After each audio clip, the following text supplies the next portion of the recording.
High, good morning. কেমন আছো তোমরা সবাই? আশা করি তোমরা সবাই ভালো আছো, আর আমিও খুব ভালো আছি।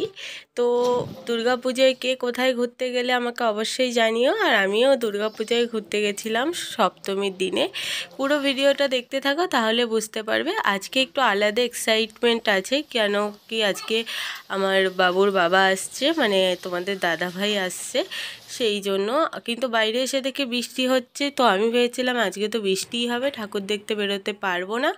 কিন্তু ভগবান করুক বৃষ্টিটা কমে গেছিলো। আর মা বলেছিল একটু রেডি হয়ে নে, শাড়ি কাপড় পরে, সপ্তমীর দিন একটু শাড়ি পরলে ভালো লাগবে। বাবু হওয়ার পরে এই প্রথমবার শাড়ি পরলাম, বিকজ বাবু থাকতে তো আমি শাড়ি পরতেই পারি না। তো ইচ্ছা হলো একটু আমার শাড়ি পরার, তো শাড়ি পরে বাবুকে নিয়ে একটু পুজো দিতে বসে গেলাম। আর বাবুকে আমি বলছিলাম নমো নমো করো, নমো নমো করো। তো ও নমো নমো করছিল ঠাকুরকে।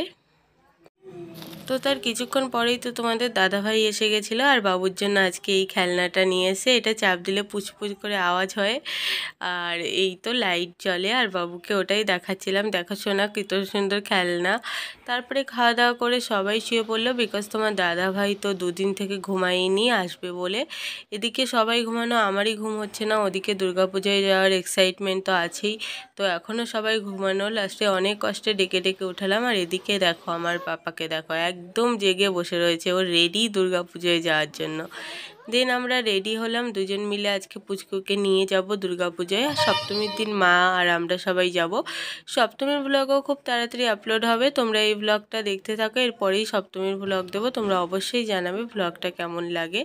তো এই তো রাস্তায় বেরিয়ে গেলাম, আর দেখতেই পাচ্ছ রাস্তায় কি পরিমাণ ভিড়। বিশেষ করে এটা আমার ধানবাদে প্রথম দুর্গাপুজো দেখা ছিল।